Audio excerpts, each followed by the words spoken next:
저는 오늘 제 아들이 저를 요양원에 버리려고 짐을 싸는 것을 지켜보았습니다. 제 손에 50억짜리 통장이 들어있는 줄도 모르고 말이죠. 기가 막혀서 요양원으로 떠나는 날 아침, 며느리는 내가 덮고 자던 낡은 이불을 걷어내며 혀를 찼다. 어머니, 짐 다 싸셨어요? 짐이라고 해봤자 뭐 별거 없겠지만. 나는 조용히 짐이 아닌 지난 세월을 담은 작은 보따리를 내려다보았다. 평생을 악착같이 벌어 아들 사업에 모두 쏟아부었던 내 인생의 마지막 남은 건 이 낡은 보따리 속 추억 몇 조각과 앙상한 몸뚱이뿐이었다. 그들은 내가 가진 전부가 이것이라 믿었겠지만 실은 전혀 다른 이야기가 펼쳐질 참이었다. 이 모든 것이 마치 나를 시험하는 듯한 서러운 연극 같았지만 곧 이 연극의 대본은 완전히 뒤바뀌게 될 것이었다. 벌써 10년 전 일이었다.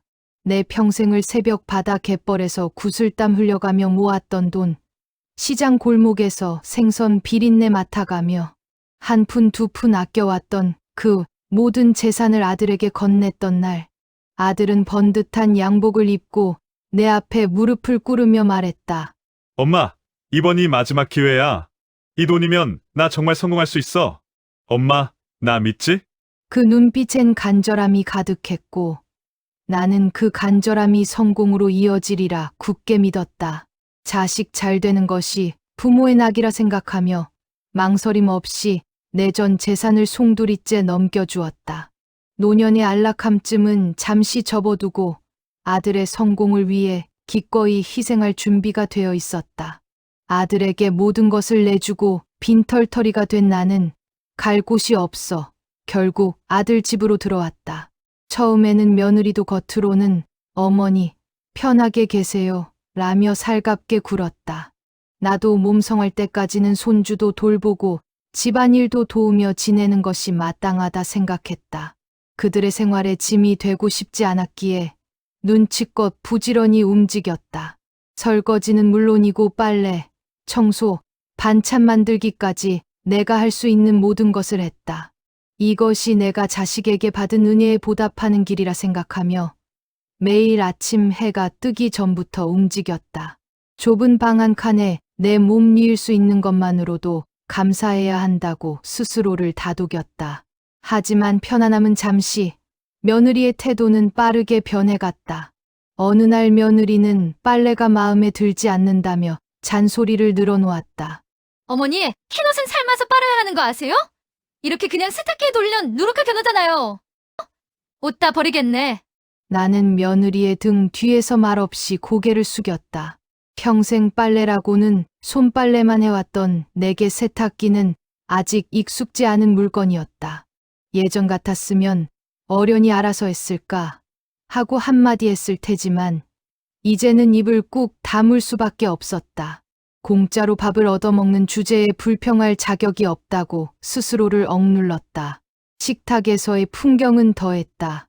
내가 정성껏 만든 나물 반찬과 된장찌개를 앞에 두고 며느리는 늘 인상을 찌푸렸다. 어머니, 이것 좀 보세요. 나물은 너무 질기고 된장찌개는 왜 이렇게 짠 거예요? 맨날 이것만 먹으니 물려서 죽겠어요. 가끔은 고기 반찬도 좀 해달라고요. 아들은 그런 며느리의 말에 아무런 반응도 없이 그저 밥만 먹을 뿐이었다. 한마디 변명도 내 편을 들어주는 말 한마디도 없었다. 아들 부부의 식탁엔 늘 나만 동떨어져 앉아있는 듯한 기분이었다. 나는 목구멍으로 넘어가지 않는 밥을 억지로 삼키며 씁쓸한 미소만 지을 수밖에 없었다. 가장 아픈 것은 손주들의 차가운 시선이었다. 어느 날 거실에서 놀던 손주가 내 옆을 지나다 코를 막으며 소리쳤다. 엄마!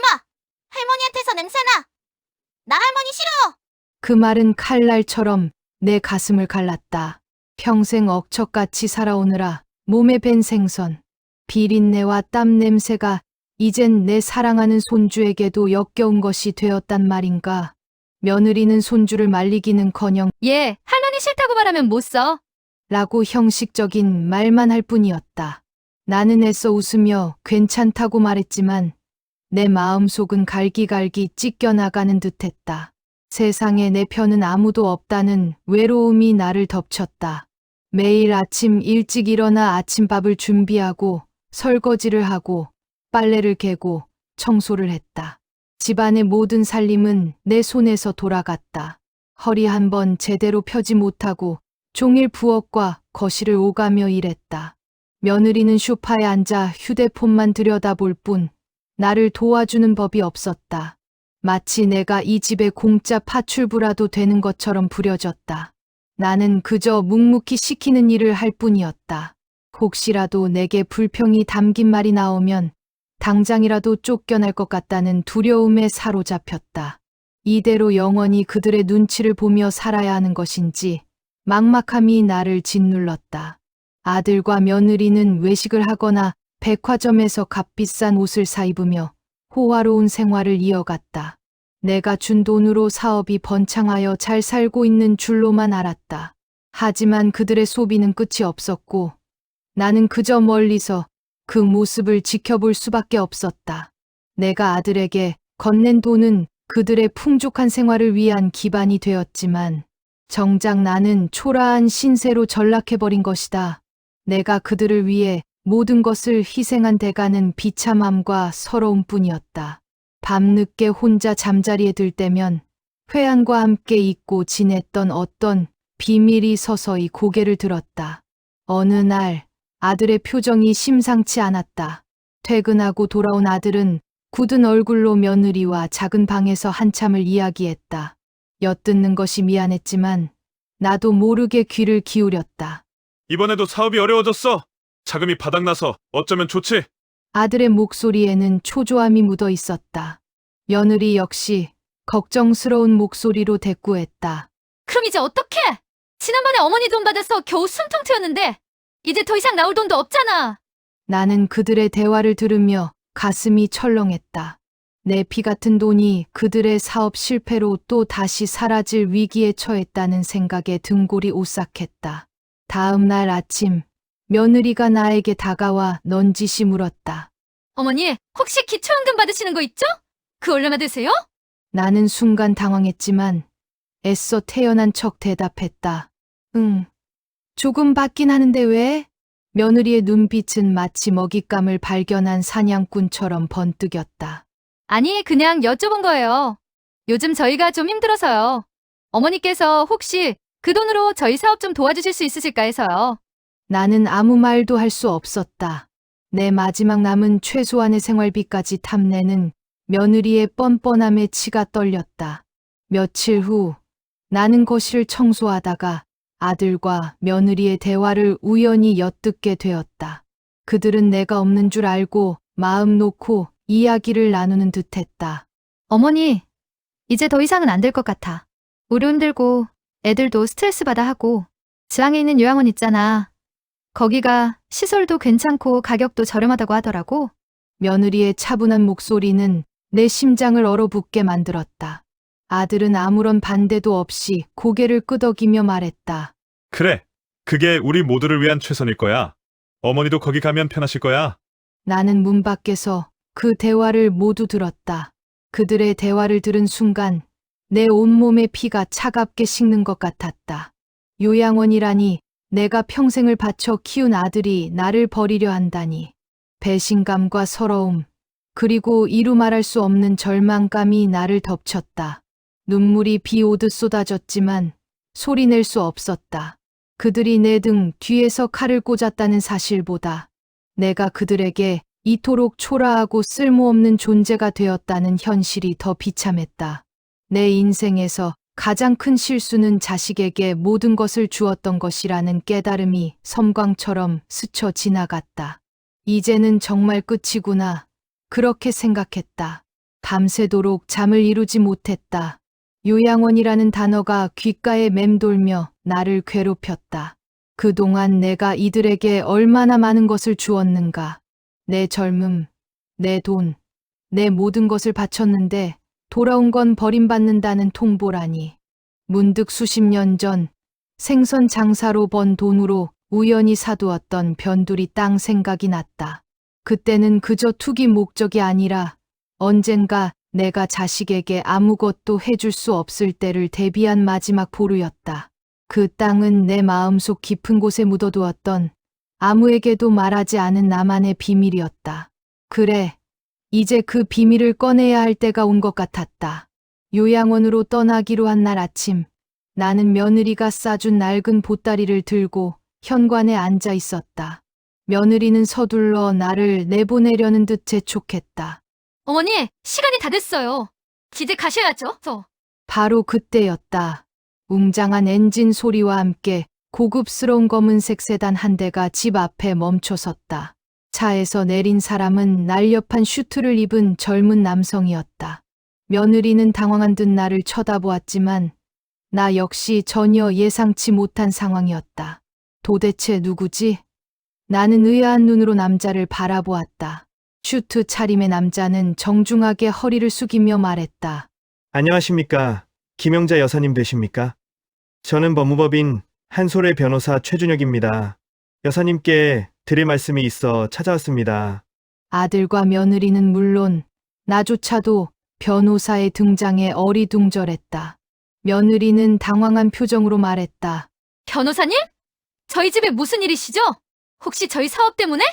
변호사는 빙긋이 웃으며 고개를 저었다. 아니요. 그게 아니라 김영자 여사님과 관련된 일입니다.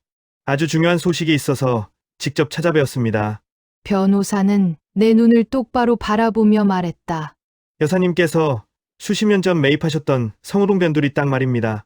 그곳이 최근 신도시 개발구역으로 확정되었습니다. 나는 순간 숨을 들이켰다.